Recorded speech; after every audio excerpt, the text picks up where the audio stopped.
So friends, US Iran మధ్యలో యుద్ధం జరుగుతుంది.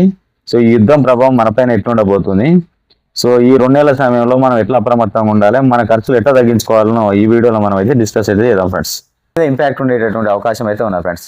అంటే ఇప్పుడు మనకు పెట్రోల్ని కానీ ఈ క్రూడ్ ఆయిల్ని మనము బ్యారెల్లో కొలుస్తాం.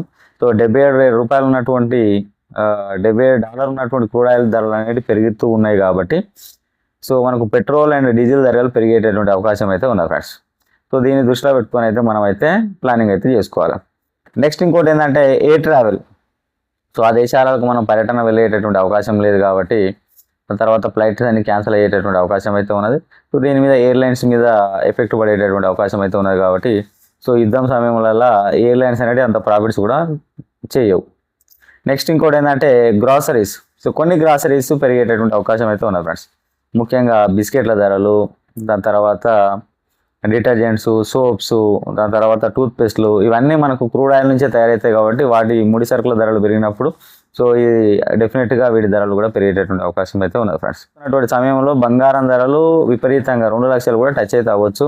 సో కొంతమంది తెలియక మధ్యతరగతి వాళ్ళు ఏం చేస్తారంటే ఇప్పుడే పెరుగుతున్నాయి కానీ చెప్పేసి కొనేస్తూ ఉంటారు. ఇట్లా కొనకండి, యుద్ధం అయిపోయినాక మంచి పీస్ఫుల్ వాతావరణం కనుక ప్రపంచంలో ఉంటే మళ్ళీ బంగారం రేటు దిగొచ్చేటటువంటి ఆస్కారం అయితే ఉన్నది. సో ఇప్పుడు ఈ పెరిగేటటువంటి సందర్భంలో అయితే బంగారం అయితే కొనేటటువంటి ప్రయత్నం అయితే చేయకండి. దాని తర్వాత స్టాక్ మార్కెట్.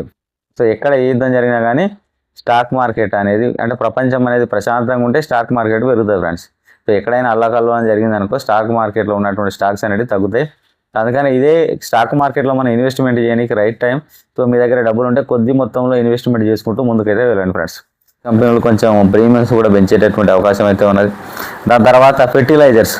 సో మనకు ఫెర్టిలైజర్స్ ఉపయోగించేది సల్ఫర్ కానీ సల్ఫ్యూరిక్ యాసిడ్ కానీ మనకు ముఖ్యంగా యుఏఈ, ఒమాన్ నుంచి మనకు దిగుమతి అయ్యేటటువంటి ఆస్కారం ఉన్నది కాబట్టి ఇప్పుడు రాబోయేటటువంటి ఖరీఫ్ కాలంలో ఖచ్చితంగా ఈ ఫెర్టిలైజర్స్ యొక్క రేట్లు పెరిగేటటువంటి అవకాశం అయితే ఉన్నది. సో రైతులకు ఎరువుల ధరలు పెరిగేటటువంటి అవకాశం అయితే ఉన్నది ఫ్రెండ్స్. దాని తర్వాత కుకింగ్ ఆయిల్. సో ముఖ్యంగా సన్ఫ్లవర్ ఆయిల్ అనేది సో ముఖ్యంగా ఆ దేశాల నుంచి వస్తుంటుంది కాబట్టి ఏవైతే ఇప్పుడు యుద్ధం జరుగుతున్నటువంటి పశ్చిమాసియా దేశాల నుంచి వస్తున్నాయి కాబట్టి ఈ సన్ఫ్లవర్ ఆయిల్ రేటు కూడా పెరిగేటటువంటి అవకాశం అయితే ఉన్నది. సో ఒకసారి చూసి వేరే ఆయిల్ కన్నా షిఫ్ట్ గారి ధర తగ్గించుకోవాలనుకుంటే లాస్ట్కి వచ్చేసి డాలర్ రేట్ అయితే పెరిగే అవకాశం అయితే ఉన్నది. సో మీరు పంపించాలనుకుంటే కూడా కొద్ది రోజులు ఆగి పంపించండి, డాలర్ రేట్ అయితే పెరుగుతున్నాయి. సో దానివల్ల మీకు ఎక్కువ మనీని ఇండియాకు పంపించవచ్చు. సో ఇవి అంశాలు ఫ్రెండ్స్. సో జాగ్రత్తగా ఈ అంశాలను దృష్టిలో పెట్టుకొని అయితే ఈ యుద్ధం అయిపోయేదాకనైతే పని అయితే చేయండి. Okay friends, thank you. ఈ వీడియో నచ్చిందని అనుకుంటున్నాను. వీడియో నచ్చితే లైక్ చేయండి, ఫ్రెండ్స్ కూడా షేర్ చేయండి. సో మన యూట్యూబ్ ఛానల్ కొత్తగా వస్తున్న వాళ్ళు తప్పకుండా సబ్స్క్రైబ్